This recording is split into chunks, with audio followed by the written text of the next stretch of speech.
Hello aspirant, स्वागत है आप सब लोगों का यूपीएससी विद पायल गुप्ता में। देखिए, अभी तक हम लोग क्या देख चुके हैं कि कैसे फ्रेंच लोग भारत में आते हैं, अपने सेंटर्स कहाँ कहाँ बनाते हैं, पौंडीचेरी कैसे उनका एक फेमस प्लेस बन जाता है और कौन कौन सी लोकेशन पे वो लोग ब्रिटिशर्स के बिल्कुल पीछे पीछे आते हैं। फिर क्या नुकसान होते हैं फ्रेंच को, और नुकसान के बाद भी वो खुद को रिवाइव करते हैं। और इस रिवाइवल के बाद एंग्लो फ्रेंच का स्ट्रगल शुरू होता है, जो 3 कार्नेटिक वॉर के अंदर बदलता है। जो पहली कार्नेटिक वॉर थी उसकी वजह मैंने आपको बताई थी, ठीक है, और वो ट्रिटी ऑफ एक्सला चैपल के बाद खत्म होती है। उसके बाद सेकंड कार्नेटिक वॉर हुई थी, जिसकी वजह मैंने आप लोगों के साथ डिस्कस की थी, पूरा डिटेल में मैंने इसको सिंप्लीफाई करके बताया था। जिसके अंदर होता क्या है, जो कार्नेटिक रीजन था उस पर ब्रिटिशर्स आ चुके हैं, और जो हैदराबाद है इसके अंदर क्या हुआ, जो हैदराबाद रीजन है वहां पे अभी कौन बैठे हैं, वहां पे बसी बैठे हैं। बसी कौन थे? फ्रेंच गवर्नर थे, ठीक है, फ्रेंच गवर्नर थे। जिसने नहीं देखी, मेरी रिक्वेस्ट है पहले फर्स्ट और सेकंड कार्नेटिक वॉर वाली वीडियो देखना, उसके बाद ही आपको थर्ड कार्नेटिक वॉर वाली में मजा आएगा। फिर हमने ये देखा, जो कार्नेटिक है, जो कार्नेटिक एरिया था ये वाला, यहाँ पे मोहम्मद अली की मदद कर रहे थे रॉबर्ट क्लाइव, और ये लोग जीत जाते हैं, यानी कि कार्नेटिक रीजन के ऊपर ब्रिटिशर्स का राज हो जाता है, और हैदराबाद के अंदर जो फ्रेंच है उन लोगों का राज होता है। और ट्रीटी ऑफ पौंडीचेरी के बाद सेकंड जो आपकी कार्नेटिक वॉर है वो खत्म होती है। आज के सेशन में थर्ड कार्नेटिक वॉर शुरू करती हूं मैं, जो 1758 से 1763 तक चलती है। इसके रीजन क्या है, सबसे पहले इसका बैकग्राउंड देखते हैं कि इससे पहले हो क्या रहा है, 1758 से पहले क्या हो रहा है। देखो, 1755 में जो मराठा लोग थे वो नॉर्थवर्ड एक्सपेंशन कर चुके हैं। जो महाराष्ट्र के अंदर जो लोग खतरा थे, जो बार बार हैदराबाद को अटैक कर रहे थे पहले, वो अब नॉर्थ की तरफ जाने लगे हैं, नॉर्थवर्ड एक्सपेंशन होने लगा है। और 1758 में मराठा ने पंजाब को कैप्चर कर लिया था। उधर से नॉर्थ वेस्ट फ्रंटियर प्रोविंस से क्या हो रहा है, यानी कि जो आपका इस तरीके से हमारा, अगर मैं भारत बनाऊं तो इस वाले एरिया से क्या हो रहा है, इस वाले एरिया से अहमद शाह अब्दाली के इन्वेजन शुरू हो चुके हैं। हैदराबाद में अभी फ्रेंच बैठे हैं, कार्नेटिक के अंदर ब्रिटिशर्स का कंट्रोल है। बंगाल, जो बंगाल के अंदर फोर्ट, जो ब्रिटिशर्स के फोर्ट है, इसको ब्रिटिशर्स से इस्टेब्लिश किया है मैंने। जो ब्रिटिशर्स के फोर्ट हैं वो बंगाल और मद्रास के अंदर है। बॉम्बे अभी ब्रिटिशर्स की कैपिटल है। मैंने आपको बताया था सूरत के बाद जब बॉम्बे इनको गिफ्ट मिला था पोर्चुगल से, तो इन्होंने बॉम्बे को अपनी कैपिटल बना लिया था। तो ये काम तो बैकग्राउंड में हो रहा है। साथ में एक और काम हुआ, 1757 में बैटल ऑफ प्लासी हो गई। 1757 में बैटल ऑफ प्लासी हो गई। ये बेस बनता है थर्ड कार्नेटिक वॉर का। मैंने अभी बैकग्राउंड बताया है कि 1758 से पहले क्या क्या चल रहा है, ठीक है। अब देखना, इस थर्ड कार्नेटिक वॉर की वजह क्या थी। एक तो था एक्सटर्नल फैक्टर और एक था इंटरनल फैक्टर। एक्सटर्नल फैक्टर यानी भारत से बाहर क्या हो रहा था। यूरोप के अंदर 7 ईयर वॉर चल रहा था फ्रांस के बीच में और ब्रिटेन के बीच में, जो फाइनली 1763 को खत्म होता है ट्रीटी ऑफ पेरिस के साथ। उसको अभी मैं आगे की स्लाइड्स में बताऊंगी। इंटरनली क्या हो रहा था, 1757 में बैटल ऑफ प्लासी होता है। ब्रिटिशर्स ने, ये बैटल ऑफ प्लासी किसके बीच में हो रहा है, बंगाल के नवाब के बीच में हो रहा है और ब्रिटिशर्स के बीच में हो रहा है। ब्रिटिशर्स जीत जाते हैं इस लड़ाई को और पूरे बंगाल के ऊपर कैप्चर कर लेते हैं, पूरे बंगाल पे कब्जा कर लेते हैं। अब अगर प्रीवियस वीडियो ध्यान से सुनी होगी तो आप देखना, बंगाल के अंदर भी चंदरनगर नाम की एक जगह थी। देखो, मैंने आपको दिखाया भी था जब मैं दोनों के बारे में कंपेयर आप लोगों को बता रही थी। यहाँ चंदरनगर नाम की एक जगह थी, यहाँ चंदरनगर नाम की जगह थी, और इस चंदरनगर नाम की जगह पे फ्रेंच ने अपनी स्टैब्लिशमेंट कर ली थी। फ्रेंच ने अपनी जो फैक्ट्री है वो बिसा ली थी, वो इस्टेब्लिश कर ली थी। कहाँ पे? चंदरनगर में, ठीक है। समझना इस बात को। ब्रिटिश ने पूरे बंगाल को कैप्चर कर लिया, यानी जो फ्रेंच की जो फैक्ट्री है चंदरनगर, उसको भी कैप्चर कर लिया ब्रिटिश ने। पूरे बंगाल के अंदर तो अब चंदरनगर भी आएगा।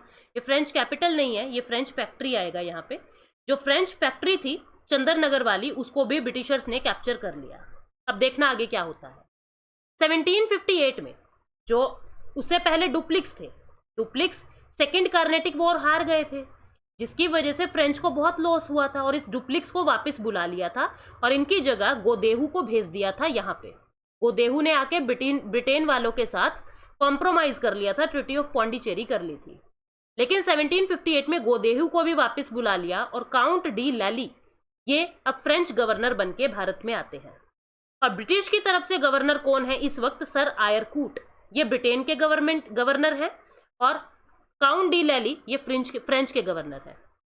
बैटल ऑफ प्लासी होता है 1757 में बिटवीन ब्रिटिशर्स एंड बंगाल के नवाब के बीच में। ब्रिटिशर्स जीत जाते हैं, ये नवाब हार जाता है।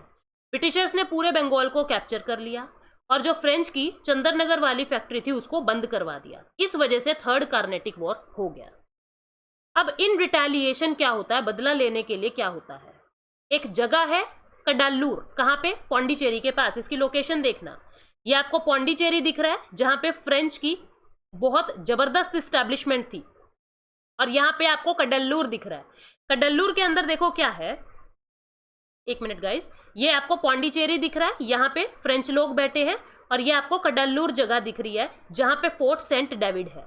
ये फोर्ट सेंट डेविड किसका है? ये ब्रिटिशर्स का है। भारत के मैप में देखोगे तो ये वाले रीजन के अंदर फोर्ट सेंट डेविड बना हुआ है, फोर्ट सेंट डेविड। ये फोर्ट सेंट डेविड किसका है? ये ब्रिटिशर्स का है।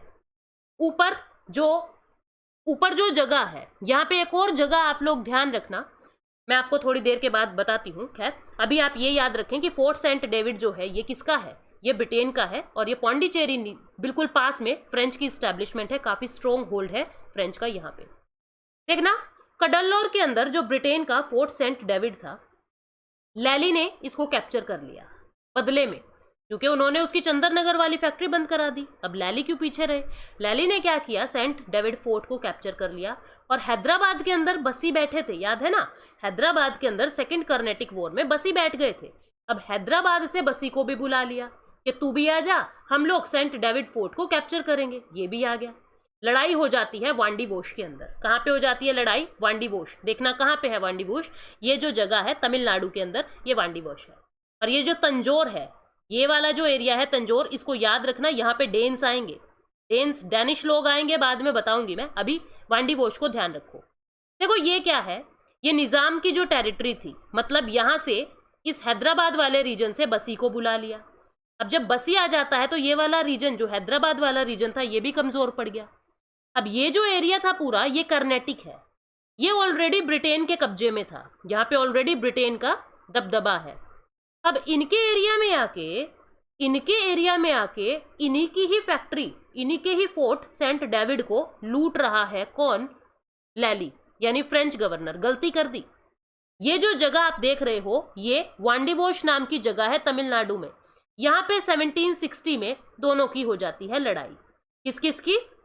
उधर से लैली, यानी फ्रेंच की टीम से लैली गवर्नर है, और इधर से ब्रिटेन की तरफ से सर आयर कूट गवर्नर है, सर आयर कूट गवर्नर है। ठीक है, तो फोर्ट सेंट डेविड के पास ही वांडीवोश के अंदर इनकी लड़ाई हो जाती है। तो अब लड़ाई हो जाती है तो कौन हार जाता है? फ्रेंच हार जाते हैं, ब्रिटिशर्स जीत जाते हैं। और जो 1760 की वांडीवोश की लड़ाई है, ये काफी सिग्निफिकेंट है। क्यों सिग्निफिकेंट है?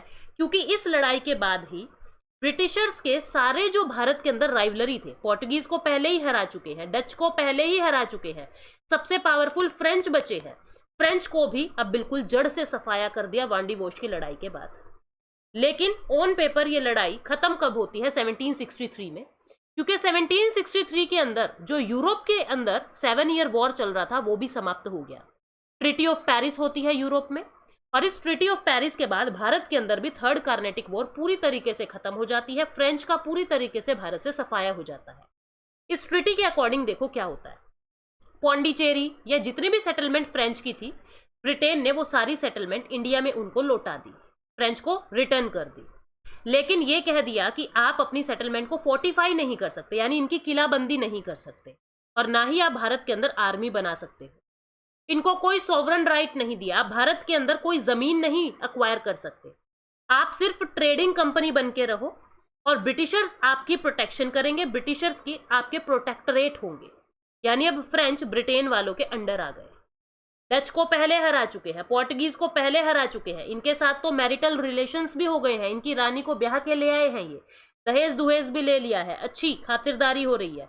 डच को भी हरा दिया, फ्रेंच को भी हरा दिया। ठीक है, अब बारी किसकी आएगी? अब बारी आएगी डेन्स की बाद में। पहले वजह पढ़ते हैं कि ऐसी क्या वजह थी कि इंग्लिश सक्सेसफुल हुए और फ्रेंच इतने पावरफुल होने के बाद भी फेल हो गए। 5 वजह है, मेंस के लिए बहुत ज्यादा इंपॉर्टेंट है इसको समझना। इंग्लिश कंपनी एक प्राइवेट कंपनी थी, जबकि जो फ्रेंच कंपनी थी उसके ऊपर स्टेट कंट्रोल था। अब प्राइवेट कंपनी थी, अपने डिसीजन खुद ले रहे थे, कोई सरकार से नहीं पूछना इसको, इनको तो राइट मिला हुआ था कि ठीक है तुम जो चाहे करना चाहो करो, हमें चाहिए प्रॉफिट। लेकिन फ्रेंच कंपनी के अंदर शेयर लगे हुए थे सरकार के, 60% से ज्यादा शेयर उनकी सरकार के लगे हुए थे। तो इनको कोई भी डिसीजन लेना पड़ता था ना, तो उन गवर्नर लोगों से, मतलब गवर्नमेंट से साइन करवाना पड़ता था। ये लोग अधीन थे गवर्नमेंट के, जबकि ये आजाद थे, पहली वजह। दूसरी वजह, इंग्लिश की नेवी काफी सुपीरियर थी फ्रेंच नेवी से, ठीक है। तीसरी वजह क्या है, इंग्लिश के पास 3 इंपॉर्टेंट प्लेस थे, कैलकाटा, बॉम्बे, मद्रास, जबकि फ्रेंच के पास था केवल एक, पौंडीचेरी, जो एक स्ट्रेटेजिक लोकेशन प्रूव हुआ। फ्रेंच, चौथी वजह क्या है फ्रेंच के हारने की, फ्रेंच ने कमर्शियल इंटरेस्ट से ज्यादा महत्वाकांक्षा कहां रखी, टेरिटोरियल एम्बिशन पे। फ्रेंच ने सोचा हम भारत के अंदर लैंड को एक्वायर करेंगे और बिजनेस को भूल गए थे। लेकिन ब्रिटिशर्स ने लैंड के साथ साथ कभी भी व्यापारिक इंटरेस्ट नहीं छोड़े, कॉमर्स को कभी पीछे नहीं रखा, ये हमेशा प्रॉफिट मोटिव को देखते रहे और इन्होंने लैंड को एक्वायर करने की सोची। इन्होंने लैंड तो देखी, लेकिन लैंड के साथ साथ कभी भी कॉमर्स, व्यापार के प्रॉफिट को नहीं छोड़ा। 5वीं वजह क्या थी, जो इंग्लिश वाले जो कमांडर थे वो बहुत ज्यादा सुपीरियर थे। सर आयरकूट आए, स्ट्रिंजर लॉरेंस आए, रॉबर्ट क्लाइव आए, बहुत बहुत ज्यादा चालाक लोग, बहुत ज्यादा मैं कहूंगी क्लेवर के साथ साथ डिप्लोमेसी बहुत ज्यादा स्ट्रॉन्ग थी इन गवर्नर की। जबकि फ्रेंच साइड से केवल एक डुप्लिक्स को आप ये कह सकते हो कि वो इनकी बराबरी कर सकता था, बाकी सारे लोग इनसे कम कम थे। यानी ब्रिटेन के जो कमांडर, जो चीफ थे, जो ब्रिटेन के गवर्नर बन के भारत में आ रहे थे, वो काफी ज्यादा अच्छे प्रूव हुए एज कंपेयर टू जो फ्रेंच के गवर्नर थे। फ्रेंच में सिर्फ एक डुप्लिक्स था जिसको आप कह सकते हो इनकी बराबरी वाला। अब डेन्स की बात करते हैं, इनका बहुत ज्यादा कुछ नहीं रहा इंडिया के अंदर। अब ये भी डैनिश ईस्ट इंडिया कंपनी बना के भारत में आते हैं। 1616 में इन्होंने अपनी कंपनी स्टैब्लिश की और 1620 में ये भारत आते हैं। तंजौर के पास ट्रैंक्यूबर नाम की एक जगह है, वहां पे इन्होंने अपनी फैक्ट्री को इस्टेब्लिश कर लिया। अब देखना तंजौर कहाँ है, मैंने आपको बताया था ना, याद रखना, ये तंजौर है और यहीं पे ही इन्होंने अपनी फैक्ट्री जो है वो इस्टेब्लिश कर ली। काम धंधा इनका ज्यादा चला नहीं, ठीक है। कैलकाटा के पास थोड़ी इस्टेब्लिशमेंट करने की सोची, लेकिन कोई ज्यादा फायदा हुआ नहीं, तो इन्होंने अपनी फैक्ट्री ब्रिटिश गवर्नमेंट को ही बेच दी कि ठीक है यार तुम ही ले लो, तुम तो कर ही रहे हो काम, ये हमारी फैक्ट्री भी ले लो, ठीक है। 1845 में अपनी फैक्ट्री बेच के निकल लिए। दरअसल इनका ज्यादा मकसद कॉमर्स का नहीं था, मिशनरी एक्टिविटीज के लिए आए थे भारत में, अपने जो क्रिश्चियनिटी है उसको प्रमोट करने आए थे, ठीक है। अभी तक हमने देखा कि इंग्लिश लोग फ्रेंच से क्यों जीते, 5 वजह हमने देखी। अब हम देखेंगे कि भारत के अंदर इतनी सारी यूरोपियन पावर आई थी, डेन्स भी आए थे, डच भी आए हैं, पोर्टुगीज भी आए हैं, फ्रेंच भी आए हैं और ब्रिटेन वाले भी आए हैं, ब्रिटिशर्स भी आए हैं। इन सभी में ऐसी क्या कमी थी कि ब्रिटिशर्स इन सभी से जीत गए। अब हम सभी के साथ कंपेयर कर रहे हैं। सबसे पहली वजह है structure and nature of trading company. जो ब्रिटिशर्स की ट्रेडिंग कंपनी थी वो प्राइवेट लोगों ने बनाई थी, उसके अंदर जितने शेयर होल्डर थे, जो शेयर होल्डर थे वो सब प्राइवेट थे, सरकारी कंट्रोल इस ब्रिटिश कंपनी पे नहीं था, ठीक है। और हर साल यहाँ के जो शेयर होल्डर है वो बदल रहे हैं, हर साल यहाँ के जो डायरेक्टर हैं वो चेंज हो रहे हैं, इलेक्शन हो रहा है इनका, और इनको पूरा सारा ध्यान कहाँ लगा हुआ है कि किस तरीके से हम भारत के अंदर से प्रॉफिट कमाएं। जबकि जो फ्रेंच कंपनी थी वो मोनार्क का, यानी जो फ्रेंच का राजा था, फ्रेंच की जो स्टेट गवर्नमेंट थी, उनके 60% से ज्यादा शेयर इनकी कंपनी के अंदर लगे हुए थे। यानी डिसीजन अगर लेना था तो स्टेट गवर्नमेंट लेगी, क्योंकि मेजॉरिटी शेयर होल्डर कौन है, फ्रेंच के मोनार्क। जबकि ब्रिटिशर्स में इनको सरकार से कोई मतलब नहीं था, ये खुद डिसीजन लिए जा रहे हैं, ठीक है, प्राइवेट शेयर होल्डिंग थी सारी। दूसरा, अब देखो यहाँ पे क्या हो रहा है, जो शेयर होल्डर थे फ्रेंच कंपनी के वो ज्यादा इंटरेस्ट लेते ही नहीं थे कि कंपनी प्रॉस्पेरिटी पे जाए, कंपनी प्रॉफिट कमाए भारत में। क्यों? क्योंकि जो राजा था, जो स्टेट था, फ्रेंच स्टेट जो था, उसने शेयर होल्डर को डिविडेंड का प्रॉमिस कर दिया कि प्रॉफिट हो या ना हो तुम्हें तो मैं पैसा दूंगा ही दूंगा। तो अगर तुम्हें कोई ये कह दे कि हमें घाटा हो या नुकसान हो तुम्हें तो मनी मिलेगी, तो तुम इंटरेस्ट लोगे क्या? बिल्कुल नहीं लोगे। तुम्हें क्या मतलब है, तुम्हें तो पैसा मिल रहा है ना। तो यही काम यहाँ के शेयर होल्डर में हुआ। उन्होंने इंटरेस्ट लिया ही नहीं कि कंपनी आगे बढ़े, क्योंकि उन्हें अपना फिक्स डिविडेंड मिल रहा था। ठीक है, तो पब्लिक इंटरेस्ट नहीं रहा। सालों साल 1725 से लेकर 1765 तक, मतलब लगभग 40 साल तक इन कंपनीज की कोई मीटिंग ही नहीं हो रही है कि काम को कैसे आगे बढ़ाए। इतने ज़्यादा लथार्जिक, इतने ज़्यादा मतलब मैं कहूँगी डीमोटिवेटिंग से ये लोग थे फ्रेंच कंपनी के। दूसरी तरफ ब्रिटेन वाले सब प्राइवेट चालाक लोग लगे हुए हैं, पूरा उनके अंदर उत्साह है, पूरा मोटिवेशन है कि कैसे ना कैसे प्रॉफिट कमाना है। पहली वजह इनकी कंपनी के नेचर की। दूसरी, नेवल सुपेरियरिटी। नेवी के अंदर ब्रिटेन सबसे लार्जेस्ट प्रूव हुए, मोस्ट एडवांस्ड इनके पास टेक्नोलॉजी थी। स्पेनिश अर्माडा को हराया। एक वक्त था जब स्पेनिश वाली नेवी सबसे ज्यादा पावरफुल मानी जाती थी। ब्रिटेन ने इनको भी हरा दिया और फ्रेंच की नेवी को भी हरा दिया। ठीक है, फ्रेंच नेवी हरा दी, स्पेनिश नेवी हरा दी और ब्रिटेन लार्जेस्ट नेवी बनके आगे आई। बहुत ज्यादा नेवल शिप्स के ऊपर फास्ट मूवमेंट थी, स्ट्रॉन्ग होल्ड था इनका। ठीक है, तो इस वजह से, क्योंकि टेक्नोलॉजी बहुत अच्छी थी इनके पास। इंग्लिश ने पोर्टुगीज से भी बहुत कुछ सीखा था। एफिशिएंट नेवी सीखी थी पोर्टुगीज से, क्योंकि पोर्टुगीज और ब्रिटेन वालों के अब संबंध अच्छे हो गए थे, तो पोर्टुगीज से भी बहुत कुछ सीख रहे थे, तो और ज्यादा सुपीरियर बनते जा रहे थे। तो दूसरी वजह ये थी। तीसरी वजह थी industrial revolution. 18th century, early 18th century में, यानी 1701 के अंदर, इस समय पे ब्रिटेन के अंदर इंडस्ट्रियल रिवोल्यूशन आ चुका है। वहाँ पे बड़ी बड़ी मशीन्स बन रही है, स्टीम इंजन बन सके हैं।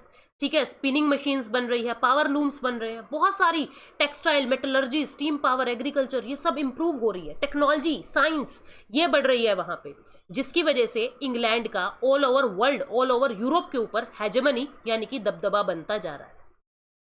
अब आगे मिलिट्री स्किल और डिसिप्लिन। अब जैसे जैसे इनकी इंडस्ट्री इंप्रूव हो रही है, जैसे जैसे इनके पास साइंस का टेम्परामेंट बढ़ रहा है, जैसे जैसे इनके पास टेक्नोलॉजी आ रही है, इन्होंने अपने सोल्जर्स को और ज़्यादा वेल ट्रेंड और वेल डिसिप्लिन्ड कर दिया। नए नए टैक्टिक्स सिखा रहे हैं उनको, नए नए वॉरफेयर सिखा रहे हैं, अच्छे अच्छे इक्विपमेंट्स ला के दे रहे हैं, अच्छे अच्छे जो आर्मी है वहाँ पे हथियार बहुत ज़्यादा मॉडर्न है इनके पास as compare to other European powers. तो ये भी वजह है कि ये बाकी यूरोपियन पावर से आगे रहे। ये रिलीजन के पीछे ज़्यादा नहीं भागे, जबकि जो स्पेन, पोर्टुगल, डच वाले लोग हैं ना, वो सिर्फ क्रिश्चियनिटी के पीछे भागते रहे। क्रिश्चियनिटी बढ़ानी है, क्रिश्चियनिटी बढ़ानी है। इन्होंने रिलीजन के बारे में कोई ज़्यादा नहीं सोचा। इन्होंने सिर्फ कॉमर्स के बारे में सोचा। हमको प्रॉफिट, एक ही मकसद लेके चले कि क्रैक करना है तो यूपीएससी ही करना है भाई, इनसे नीचे कुछ नहीं। तो इन्होंने मछली की आंख किसको बना रखा था? ट्रेड को। और ये बाकी लोग रिलीजन पता नहीं किन किन में उलझे रहते थे। लैंड को एक्वायर करना है, रिलीजन को एक्वायर करना है, लेकिन ब्रिटेन वाले रिलीजन की तरफ ज्यादा नहीं सोच रहे थे। ठीक है, ब्रिटेन की गवर्नमेंट स्टेबल थी। 1688 में ग्लोरियस रिवोल्यूशन हुआ था ब्रिटेन में, लेकिन इसके बाद कोई बड़ा रिवोल्यूशन ब्रिटेन में नहीं हुआ। जबकि आप फ्रांस में देखोगे, कभी नेपोलियन का वॉर चल रहा है, ठीक है, जिसने फ्रांस को बहुत ज्यादा वीक कर दिया था। इटली के अंदर बहुत सारे वॉर्स चले। डच और स्पेन के अंदर 80 साल तक वॉर चलता है, ठीक है, 17th सेंचुरी में, जिसकी वजह से पोर्चुगीज बहुत ज़्यादा वीक हो गए थे। डच, स्पेन वाले वीक हो रहे हैं। जबकि ब्रिटेन के लोग जो है स्टेबल इकोनॉमी है, स्टेबल मोनार्क है, यहाँ पे कोई लड़ाई झगड़ा कुछ नहीं है। सारा फोकस खुद की डेवलपमेंट पे, खुद के साइंस को बढ़ाने में, खुद की टेक्नोलॉजी को बढ़ाने में। अगली जो वजह है, डेप्ट मार्केट का बहुत यूज़ किया इन्होंने। डेप्ट मार्केट का कैसे यूज़ किया? जो बाकी यूरोपियन पावर थी ना, उनके पास फंड नहीं होते थे, उनके पास फंड की कमी पड़ने लगी थी।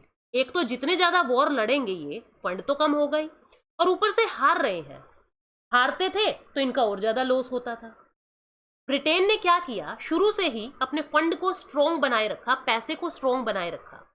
इन्होंने मार्केट से उधार लेना शुरू कर दिया और क्या कहा कि आपको एक ह्यूज प्रॉफिट हम देंगे। जिनसे उधार लिया था उनको ये कहा कि एक बार हमारा ब्रिटेन फ्रांस और स्पेन को हरा दे तो आपको बहुत अच्छा रिटर्न हम लोग वापस देंगे।